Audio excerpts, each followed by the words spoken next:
Mars Needs Moms by Berkeley Breathed. Mothers. Milo often wondered what was so special about them. Anyone could see that they were giant, summer-stealing, child-working, perfumey garden goblins. There was hardly much special about that. Mothers were also bellowing broccoli bullies and carrot-cuddling cuckoos. Nothing very special about that, thought Milo. Mothers were slave-driving, trash-mashing, rubbish odor ogres. Nothing special about that. And mothers were thundering, humorless tyrants. This afternoon, Milo's mother missed what was funny about sister tinting. "Up to bed now!" she thundered. "Tyrant!" barked Milo. "No supper," said his mother. As she left his room, Milo yelled, "I sure don't see what's so special about mothers." She paused when he said this, and then closed the door very, very slowly. Exhausted from his fit, Milo fell very, very asleep. Milo slept so deeply that he never heard the distant roar of rocket engines in the night sky. Beyond his window, he never saw the tongue of orange flames light up the nearby hills. The spaceship landed just outside of town. They had arrived. But who? Martian raiders. Worse, Martian raiders with a big net. They climbed down from their starship and gazed over the town below, looking for that most marvelous treasure that could never, ever be found on Mars. A treasure called moms. Ooh, they thought, to nab just one of those. Any mother would do. They didn't have mothers on Mars, you know. Martians grow motherless from the ground like potatoes. The raiders had some early mom-nabbing troubles. Bolder action would be needed.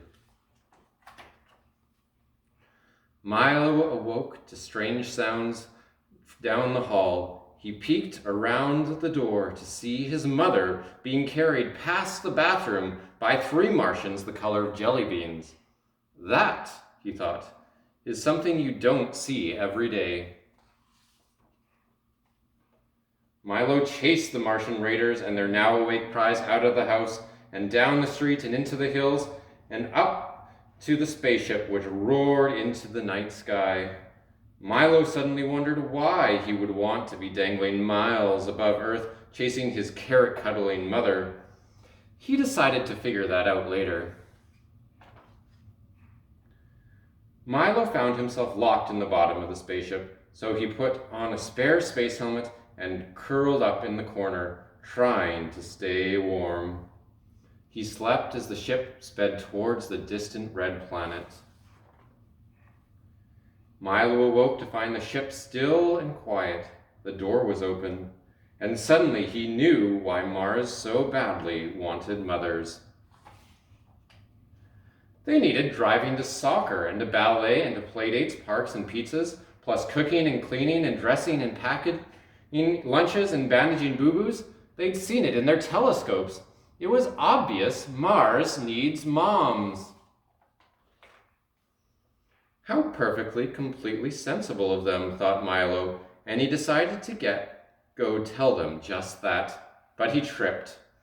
Down, down, down he went, landing very hard, but in one piece.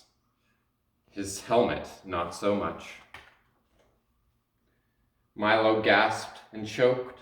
As anyone knows, breathing Martian air is like breathing mustard. He sucked it in and instantly grew weak and dizzy.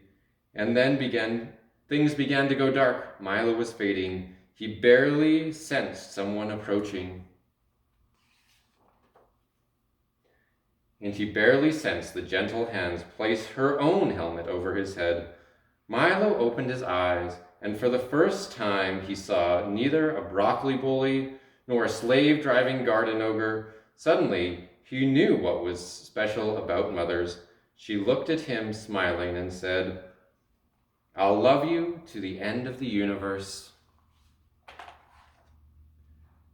And then she breathed in the terrible air, closed her eyes, and leaned on Milo, growing very still. The Martians watched unmovingly, confused. "Help her!" he yelled angrily.